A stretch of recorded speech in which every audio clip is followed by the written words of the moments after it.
सवाल नंबर संख्या 11।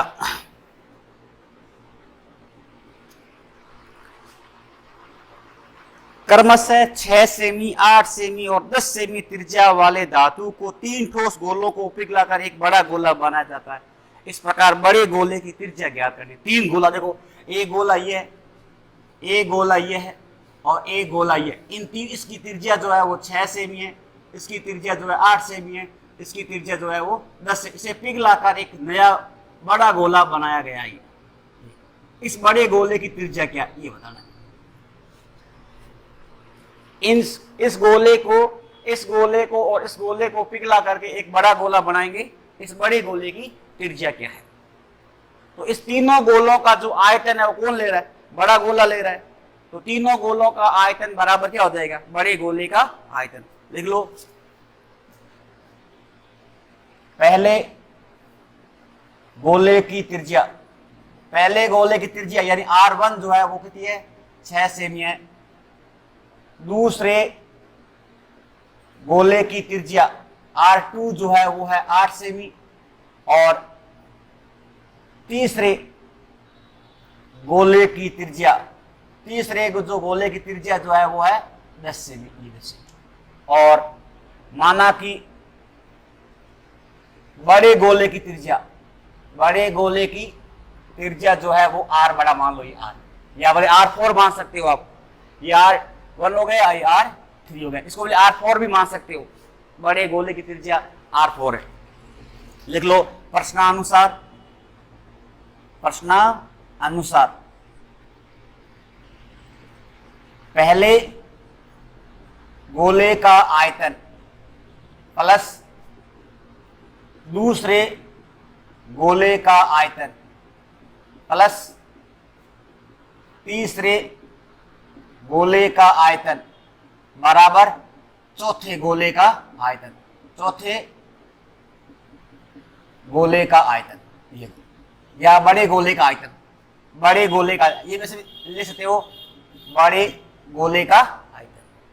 पहले गोले का आयतन प्लस दूसरे गोले का आयतन प्लस तीसरे गोले का आयतन बराबर बड़े गोले का आयतन, या तीनों गोलों का आयतन बराबर क्या हो जाएगा? बड़े गोले का आयतन। अब बताओ, पहला गोला क्या होता है? 4/3 पाई R1 की क्यूब प्लस का चिन्ह 4/3 पाई R2 की क्यूब प्लस का चिन्ह 4/3 पाई R3 की क्यूब बराबर का चिन्ह 4/3 पाई R3।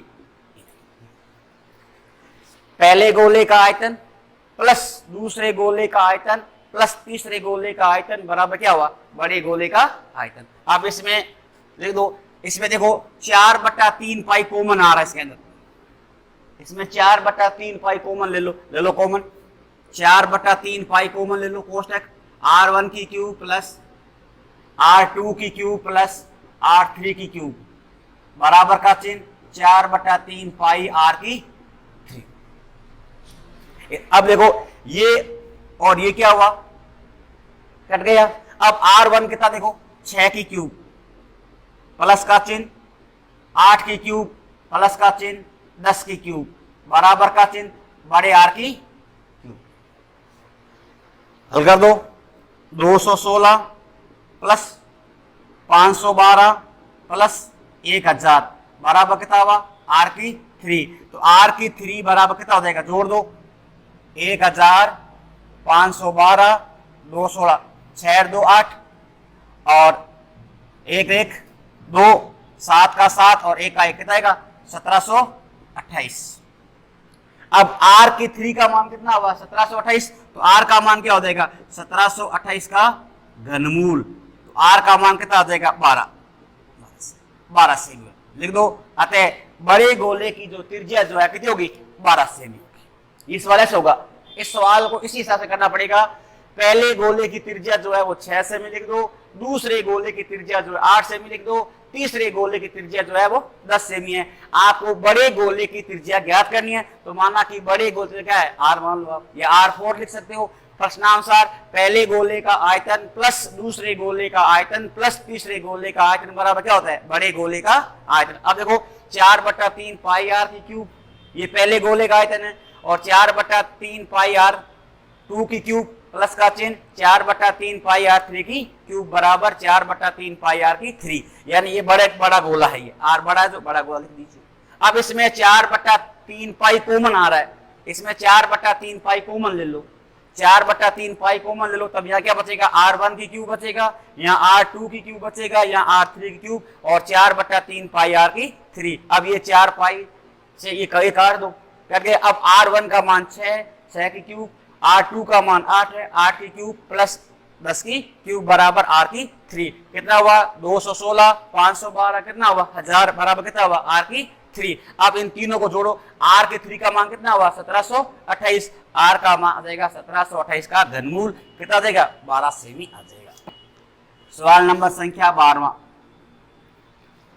एक शंकु के आकार का बर्तन की त्रिज्या 10 सेमी और ऊंचाई 18 सेमी है, इसे पूरा पानी से भरा हुआ है, इसमें 5 सेमी त्रिज्या वाले एक बेलनाकार बर्तन में उड़ेला जाता है, तो बेलनाकार बर्तन में पानी कितना ऊंचा उड़ जाएगा। एक शंकु के आकार का बर्तन है, अब शंकु में पानी भरा हुआ है, वो बेलनाकार बर्तन में डालेंगे तो पानी जो है कितना ऊंचा उड़ जाएगा। ऊंचाई पूछिए आपको, लिख लो शंकु की ऊंचाई, शंकु की त्रिज्या, शंकु की जो त्रिज्या जो है वो 10 सेमी है, ये 10 सेमी, और शंकु की ऊंचाई जो है वो है 18 सेमी ये, और 5 सेमी त्रिज्या वाला यह लगो बेलन की त्रिज्या, बेलन की त्रिज्या जो है वो है 5 सेमी, कितना ऊंचा उठेगा ये ऐसा आपको ज्ञात करना। देखो ये शंकु है, ये ऐसे, इस शंकु का जो पानी भरा हुआ है वो किस में डालेंगे, बेलनाकार बर्तन में डालेंगे, ये इस बेलनाकार ये बर्तन में डालेंगे ये तो इसकी तो त्रिज्या जो है वो कितनी है 5 सेमी है, ये पानी जो है कितना ऊंचा उठेगा ये बताना आपको, एक्स ज्ञात करना है, इसका पानी जो है ये कितना ऊंचा ले लेगा ये बताना आपको। तो शंकु का आयतन बराबर क्या है, बेलन का आयतन लिख दो, क्योंकि शंकु से क्या बन रहा है, बेलन बन रहा है, इसीलिए शंकु का जो आयतन है वो कौन ले रहा है, बेलन ले रहा है, इसीलिए लो शंकु का आयतन बराबर क्या होता है, बेलन का आयतन। यहाँ लिखो प्रश्नानुसार, प्रश्नानुसार शंकु का आयतन बराबर का चिन्ह बेलन का आयतन, शंकु का आयतन बराबर क्या होता है, बेलन का आयतन। अब बताओ शंकु का जो आयतन होता है वो 1/3 पाई आर स्क्वायर एच होता है, बराबर चिन्ह बेलन होता है पाई आर स्क्वायर एच होता है। हल कर दो, 1/3 गुणा का चिन्ह 22/7 गुणा का चिन्ह, आर कितना है 10 गुणा ये 10 गुणा एच कितना ये 18 बराबर का चिन्ह 22/7 गुणा आर कितना है 5 गुणा ये 5 गुणा एच, एच को बाहर ले आओ, एच को बाहर लाएंगे तब क्या होगा 7 ऊपर जाएगा 22 नीचे आ जाएगा, 1/5 गुणा का चिन्ह 1/5 गुणा का चिन्ह और 1/3 गुणा का चिन्ह 22/7 गुणा का चिन्ह 10 गुणा कितना हुआ ये 18, काट दो ये और ये क्या हुआ कट गया। अब 5 कम 5 5 दूनी 10, 5 कम 5 5 दूनी 10 और 3 कम 3 3 संग 18, 2 दूनी 4 4 संग 24 सेमी जो है पानी ऊंचा उठ जाएगा। ये इसकी ऊंचाई जो है वो कितनी आ जाएगी 24 सेमी जो है पानी ऊंचा उठ जाएगा। इसकी ऊंचाई जो है वो 24 सेमी बन गई, यानी शंकु के आयतन के बराबर क्या लिख देंगे, बेलन का आयतन लिख दो। अगला सवाल देखो, सवाल नंबर संख्या 13, एक यदि 11 सेमी गुणा 3.5 सेमी गुणा 2.5 सेमी मोम के एक घनाभ से 2.8 सेमी व्यास की एक मोमबत्ती बनाई जाती है, तो मोमबत्ती की लंबाई ज्ञात करनी है। यानी घनाभ से एक घनाभ है, उस घनाभ को पिघलाकर एक मोमबत्ती क्या होता है, बेलन होता है, बेलन बनाया जाता है, तो बेलन की लंबाई अर्थात बेलन की ऊंचाई बतानी है। देखो ये घनाभ है, ये इस घनाभ को ये घनाभ को पिघला करके एक ऐसी मोमबत्ती बनानी है, ये ऐसे ये मोमबत्ती बनानी है, तो ये मोमबत्ती की लंबाई कितनी होगी ये बताना है। लिख लो घनाभ की लंबाई 11 सेमी, घनाभ की चौड़ाई जो है वो है 3.5 सेमी, घनाभ की ऊंचाई जो है वो है 2.5 सेमी, ये 2.5 सेमी दी हुई है। घनाभ की लंबाई जो है वो 2.5, 11 सेमी, चौड़ाई 3.5 सेमी और ऊंचाई 2.5 सेमी है। और बेलन का व्यास जो है वो दिया हुआ है 2.8 सेमी, ये 2.8 सेमी। और त्रिज्या हो जाएगी, कितनी हो जाएगी? 1.4 सेमी हो जाएगी। और आपको ऊंचाई ज्ञात करनी है। अब देखो इसमें क्या है, बेलन से गनाब से क्या बन रहा है? बेलन बन रहा है। अभी आपने जो सवाल किया था वो क्या था? शंकु से बेलन था। अब ये किससे है? गनाब से क्या बन रहा है? बेलन बन रहा है। तो इसका मतलब गनाब का आयतन बराबर क्या है? बेलन का आयतन। लिख लो प्रश्नानुसार गनाब का आयतन बराबर का चिन्ह और बेलन का आयतन। गनाब से बेलन बनता है तो गनाब का आयतन बराबर बेलन का आयतन। अब गनाब का आयतन क्या होता है? लंबाई गुणा चौड़ाई गुणा ऊंचाई। और बेलन का आयतन क्या होता है? पाई आर स्क्वायर एच होता है। लंबाई गुणा चौड़ाई गुणा ऊंचाई और पाई आर स्क्वायर एच। अब बताओ लंबाई कितनी है? 11, गुणा का चिन्ह। चौड़ाई कितनी है? 35/10 गुणा का चिन्ह। और चौड़ाई कितनी है? 25/10 बराबर का चिन्ह। 22/7 गुणा का चिन्ह। 14/10 गुणा का चिन्ह। 14/10 गुणा का चिन्ह क्या हुआ? h। क्योंकि लंबाई ज्ञात करनी है, बेलन की लंबाई अर्थात बेलन की ऊंचाई है। जो बेलन लंबा है, मोमबत्ती लंबी है, मोमबत्ती को लंबा करेंगे तो लंबाई बन जाएगी और ऊंचाई क्या बन जाएगी? ऊंचाई। ये लंबी हो गई, ये क्या बन गई? ऊंचाई बन गई। तो ये मोमबत्ती की आपको ऊंचाई ज्ञात करनी। h को बाहर ले लो। जब h बाहर आएगा तब क्या हो जाएगा? 7 ऊपर जाएगा, 22 नीचे आ जाएगा, 10 ऊपर जाएगा, 14 नीचे आ जाएगा, 10 ऊपर जाएगा, 14 नीचे आ जाएगा। गुणा का ये चिन्ह और 11 का 11 गुणा 35/10 गुणा का चिन्ह 25/10। अब काट दो 10 से ये 10 काट दो, 10 से ये 10 काट दो। 7 एकम 7, 7 दूनी 14, 11 का 11, 11 दूना 22। और करते हैं 5 दूनी 10, 5 दूनी क्या? 7 दूनी 14 और 7 पंजा 35। 7 से कट गया, 7 पंजा 35 और 7 दूनी 14। अब नहीं कटेंगे। अब ऊपर क्या रहा? ऊपर ये सारे कट गए। 5 गुणा 25 कितना हुआ? 125। 125 बट्टा का चिन्ह, 2 दूनी 4, 4 दूनी 8, 125/8। अब आप 125 में क्या करेंगे? 8 का भाग लगा दो। 8 एकम 8, एक बार 4, 5, 8 पंजे 40, 8 पंजे 40 कितना बचेगा? 5 पॉइंट और 0, 8 संग कितना हुआ? 48। 6 बार 2, 8 दूनी 16, 2 बार और 4, 8 पंजे 40 कितना हुआ? 15.625 सेमी। ये बेलन की ऊंचाई। आप इतना भी लिख सकते हो 15.6 सेमी। ये इतना भी सही है। ये पॉइंट के बाद में 2 अंक निकाल दो, 3 अंक निकाल दो, 1 अंक निकाल दो, इतना सही है। तो गनाब से क्या बना था?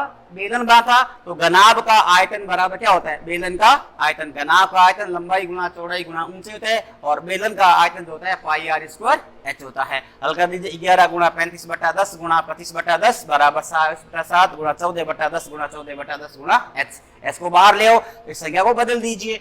7/22 बन जाएगा, 10 ऊपर जाएगा, 14 नीचे आ जाएगा, 10 ऊपर जाएगा, 14 नीचे। गुणा का चिन्ह 11 गुणा 35/10 गुणा 35/10 काट दीजिए 125/8।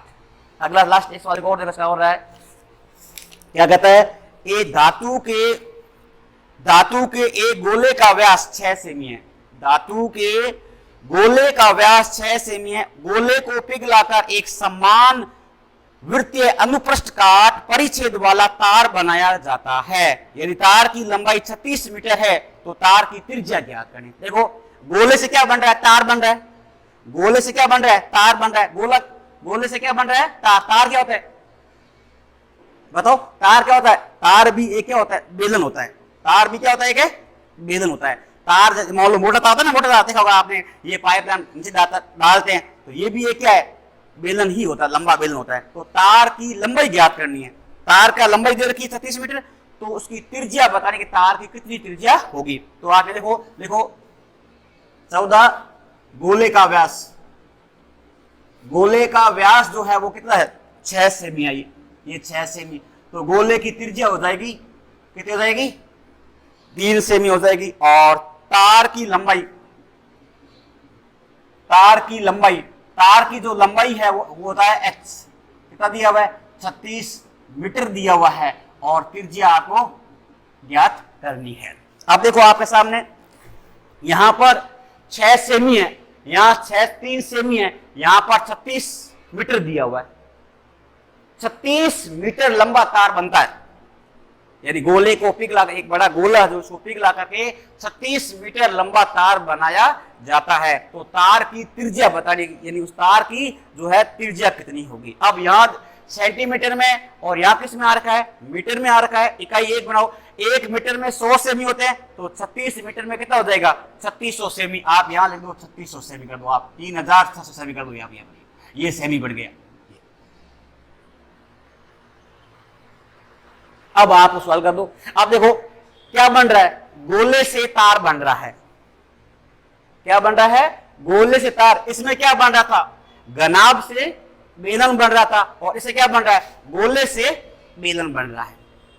यहां पर गोले से बेलन बन रहा है, तो आप यहां लिखो प्रश्नानुसार।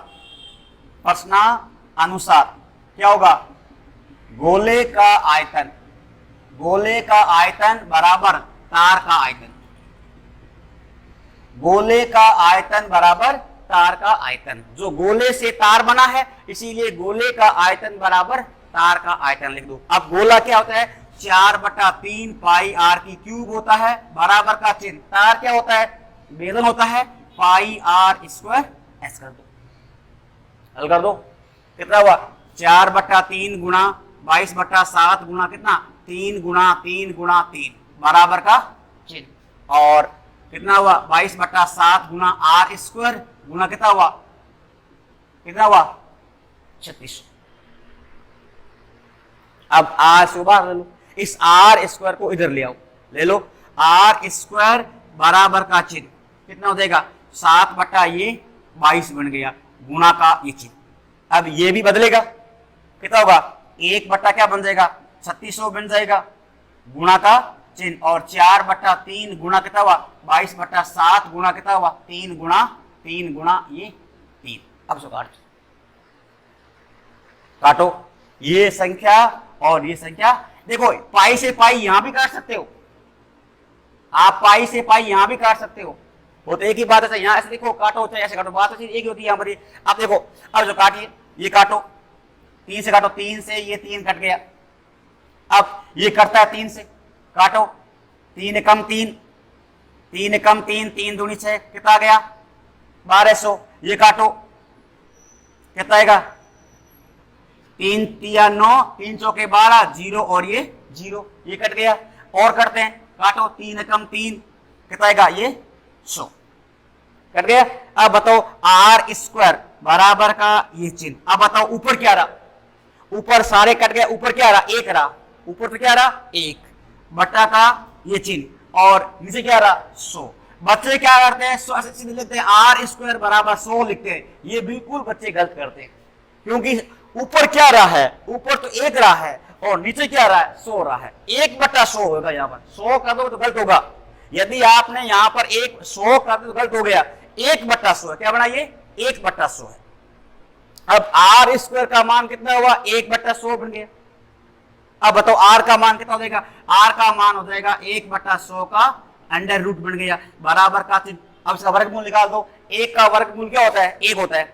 1 का वर्गमूल क्या होता है, 1 होता है, और 100 का वर्गमूल क्या होता है, 10 होता है। तो कितना हो जाएगा 1/10। अब 1/10 का मतलब क्या हुआ, 0.1 मीटर भी आप लिख सकते हैं। ये 0.1, ये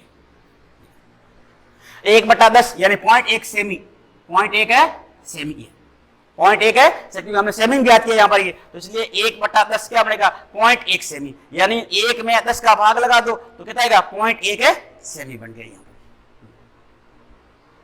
तो 1/100 है ये, आर स्क्वायर का मान 1/100 बनेगा। तो आर का मान क्या बनेगा, 1/100 का अंडर रूट बन जाता है।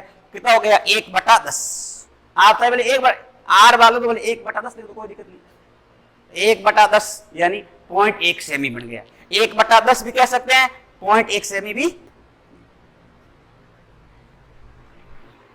16.4 का सवाल नंबर संख्या देखो क्या बताया, 13 दो, क्या बता 13, सवाल नंबर संख्या 13 क्या हो देखो। एक गोले का व्यास 0.7 सेमी है, इसे पानी एक पानी की टंकी से 300 गोले पूर्ण रूप से भरकर पानी बाहर निकाला जाता है, तो बाहर निकलने वाले पानी का आयतन ज्ञात करना। देखो एक गोला है, इसको समझना 300 गोले भर भर के बाहर निकालना है। एक गोला बाहर निकाला, फिर एक गोला बाहर निकाला, फिर एक गोला बाहर निकाला, फिर एक गोला बाहर, कितने गोले? 3000 गोले। तो 3000 गोलों में कितना पानी बाहर निकलेगा? पहले एक गोले का आयतन ज्ञात कर लो, फिर 3000 से गुणा कर दो। 3000 दिया, 3000 गोले पूर्ण रूप से भरकर पानी बाहर निकाला जाता है। 3000 गोले बाहर निकालना है। मान लो एक आप कहते तीन, अभी आप एक कुंडी भरी हुई पानी से भरी हुई है, आप कहते बाल्टियां भर भर के कुंडी बाहर निकालनी है, तो 200 बाल्टी में कितना पानी बाहर निकलेगा? तो 200 से क्या हो जाएगी? गुणा हो जाएगी। पहले एक बाल्टी का आयतन ज्ञात कर लो, फिर 200 क्या करेंगे? गुणा कर दो। इसी प्रकार एक गोला है, उसको पूर्ण रूप से भर भर करके पानी बाहर निकाला जाता है, तो 3000 गोले पूर्ण रूप से पानी बाहर निकाला जाता है, तो गोले का आयतन ज्ञात करो। देख लो, गोले का व्यास कितना दिया है? 0.7 सेमी, 0.7 सेमी। और लिख लो गोले की त्रिज्या क्या हो जाएगी? 0.7 सेमी बटा 2, अर्थात पॉइंट कितना हुआ? 20। 7 बटा 20 सेमी। ये गोले की क्या बन गई? ये त्रिज्या बन गई। क्या बन गई है? गोले की त्रिज्या बन गई। 0.7 बटा 2 लिख दो, या बोली 7 बटा 20, एक ही बात, पॉइंट हटा दो। अब लिखो गोले का आयतन। गोले का आयतन, ये गोले का आयतन क्या होता है? 4 बटा 3 पाई आर की क्यूब। ये कितने गोले का आयतन है? एक गोले का आयतन है। अब आपको वो क्या, 3000 गोले पूर्ण रूप से भर करके बाहर निकाले जाते हैं, तो आप यहाँ लिखो 3000 गोलों का आयतन। यहाँ लिखो 3000 गोलों का आयतन कितना हो जाएगा? 3000 गुणा का चिन्ह कितना हुआ? 4 बटा 3 गुणा का चिन्ह, और 22 बटा 7 गुणा का चिन्ह कितना हुआ? 7 बटा 20 गुणा का चिन्ह, 7 बटा 20 गुणा का चिन्ह कितना हुआ? 7 बटा 20। देखो ये तो एक गोले का आयतन है। कितने गोले का आयतन है? एक गोले का आयतन है। एक गोले का आयतन है, तो 3000 गोले, 3000 गोलों का जो आयतन होगा 3000 से गुणा कर दो। एक गोले के आयतन को 3000 से गुणा कर दो। 3000 गुणा 4 बटा 3 गुणा 22 बटा 7 गुणा 7 बटा 20 गुणा 7 बटा 20 गुणा 7 बटा 20। अब काट दो। देखो 1 2 3, 1 2 3 कट गया। 3 से ये 3 काट दो, कट गया। 2 एकम 2, 2 दूनी 4, 2 एकम 2, 2 से 2 कट गया, और 2 एकम 2 कितना आएगा? 11, और 7 से ये 7 कट गया। अब ऊपर क्या रहा? 7 में 7 गुणा करो, 49। 49 को आप 11 से गुणा कर लो। 2 एकम 9, 4 एकम 4 गुणा का चिन्ह, 9 एकम 9, 4 का 4, 9 का 9, 9 4 13, 5 का 5 कितना हुआ? 539 घन सेमी। इतना पानी बाहर निकलेगा। लास्ट सवाल नंबर संख्या 14 क्या कहता है? एक खोखले अर्धगोलीय बर्तन की बाह्य और अंत्य व्यास, एक खोखला गोला एक अर्ध खोखले गोलीय बर्तन के बाह्य और अंत्य व्यास क्रमशः 43 सेमी और 42 सेमी है। इस पर रंग कराने का व्यय 7 रुपए प्रति वर्ग सेमी की दर से हो, तो बर्तन पर रंग कराने का व्यय ज्ञात कीजिए। आपको मालूम है खोखला जो बर्तन होता है ना, खोखला गोला जो होता है, उसके ऊपर रंग कराना है। खोखले भाग के ऊपर देखो, खोखला भाग होता है पाई r1 का स्क्वायर, एक भाग ही होता है, और एक भाग इसका ये होता है, क्या होता है? पाई r1 का 2 का स्क्वायर, ये एक ही होता है। यानी ये तो हो गया अंदर का, और ये हो गया बाह्य भाग हो गया, ये बाह्य भाग हो गया इसका। इसमें देखो, इसमें 2 पाई कॉमन भी आता है, 2 पाई कॉमन ले लो, r1 का स्क्वायर प्लस क्या हुआ? r2 का। ये भी आप हल कर सकते हैं। इसको आप अलग अलग भी निकाल सकते हो, पहले अंदर का निकाल दो फिर बाहर का निकाल दो, पहले आप अंदर का निकाल दो फिर क्या निकालेंगे? बाहर का निकाल दो, या दोनों को साथ भी निकाल सकते हैं। फिर दोनों को निकाल करके जो खर्चा आ रखा है उसको आप क्या करेंगे? 7 से प्रति वर्ग सेमी की दर से गुणा करनी है। लिख लो, खोखले अर्धगोले का बाह्य व्यास, बताओ बाह्य व्यास कितना दिया हुआ है? 43 सेमी। और भीतरी व्यास कितना दिया हुआ है? भीतरी व्यास दिया हुआ है 42 सेमी, ये 42 सेमी, ये 42 सेमी। अर्धगोले का बाह्य व्यास यानी बाहर का व्यास तो कितना है 43 सेमी है, और भीतर का व्यास कितना है 42 सेमी दिया हुआ है। अब बताओ R1 कितना होगा, R1 हो जाएगा 43 बटा कितना हो जाएगा 2, कितना होगा बताओ, ये हो जाएगा कितना 21.5, कितना हो जाएगा 21.5, या 43 बटा 2 रहना दो, और R2 का मान कितना हो जाएगा 42 बटा 2 बराबर कितना हो जाएगा 21 सेमी। ये तो हो गया किसका, बाहर का व्यास त्रिज्या होगी, और ये हो गई अंदर की त्रिज्या होगी। अब खोखले गोले के ऊपर रंग करना है, आपको मालूम देखना, खोखला जो बर्तन होता है बर्तन, खोखले बर्तन के ऊपर यदि अर्धगोला जो होता है, यदि उसके ऊपर रंग करना चाहते हैं तो एक वृत्तीय भाग ऊपर और एक क्या होता है नीचे, दोनों भाग होता है। आप खोखला, खोखले का मतलब क्या होता है नीचे से भी खुला है और क्या है ऊपर से भी खुला है, तो रंग कहां होता है बताओ, रंग तो कहां होगा, अभी मान लो आप घर जाके दीपक होता है, दीपक होता है ना, दीपक, दीपक को नीचे सारा खोल लो, खोलने के बाद देखो रंग कहां करोगे आप, बीच में साइड का भाग और एक कहां करोगे बाहर के भाग को रंग करोगे, क्योंकि ऊपर से भी खुला है और क्या है नीचे से भी खुला है, ये ऊपर से भी खुला होगा और क्या होगा नीचे से भी खुला होगा, तो रंग क्या होगा साइड में होगा बाहर वाले भाग में और भीतर वाले भाग में होगा। तो बाहर वाला भाग में क्या होता है 2πr1 का होता है, और ये भी क्या होता है 2πr1 का होता है। तो ये खोखले बेलन का अर्धगोले का क्या है क्षेत्रफल है, रन करना है, क्षेत्रफल पूछा है यहां पर ये, तो यदि आयतन होता था तो यहां क्यूब होता है, इसमें क्या पूछा है क्षेत्रफल पूछा है, इसलिए तो आप यहां लिख लो खोखले गोले का क्षेत्रफल कितना हुआ 2 कोष्टक R1 का स्क्वायर प्लस क्या हुआ R2 का स्क्वायर। अलग अलग भी निकाल सकते हो, तो ये सूत्र भी आप लगा लो, हल करो कितना हुआ 2 गुणा कितना हुआ 22/7 गुणा कितना हुआ 21.5 का वर्ग कर दो, प्लस का चिन्ह कितना हुआ 21 का वर्ग कर दो, हल कर दो। चाहे इसको बोले आप एक बार प्लस में, एक बार आप क्या R1 का स्क्वायर प्लस क्या हुआ R2 का, हल करो कितना हुआ 2 गुणा कितना हुआ 22/7 गुणा का चिन्ह। अब 21.5 को 21.5 की गुणा करो, कितना होगा देखो 21.5 को 21.5 की गुणा करो, 5 पंजे 25, 5 2 7, 5 दूनी 10, 5 का 5, 1 का 1, 2 का 2, 5 दूनी 10, 2 और 1 3, 2 दूनी 4, 5 का 5, 7 5 12, और 1 1 2, 3 2 5, 1 6, और 4 का 4, और यहाँ पॉइंट लगा दो। देखो 5 पंजे 25, 5 2 7, 5 दूनी 10, 5 का 5, 1 का 1, 2 का 2 गुणा का चिन्ह, 5 दूनी 10, 2 और 1 3, 2 दूनी 4, 5 का 5, 7 5 12, 1 1 2, 3 2 5, 1 6, और 4 का 4 कितना आएगा 462.25। तो आप यहाँ क्या लिखेंगे, यहाँ लिखो 462 पॉइंट क्या हुआ 25 प्लस का चिन्ह, और 21 का वर्ग खोल दो कितना हुआ 441, तो यहां लिखो 441, हल कर दो कितना हुआ 2 गुणा 22/7 गुणा का चिन्ह कितना हुआ, जोड़ो इसमें 400 और जोड़ दो, 25 का 25, 3 का 3, 6 4 10, 8 1 9, 25 का 25 हो गया, और 2 और 1 3, 6 4 10, 8 1 9 कितना हुआ 903.25, यहां लिख दो 903 पॉइंट कितना हुआ 25 बट्टा कितना हो जाएगा ये 100, कितना हो गया 100।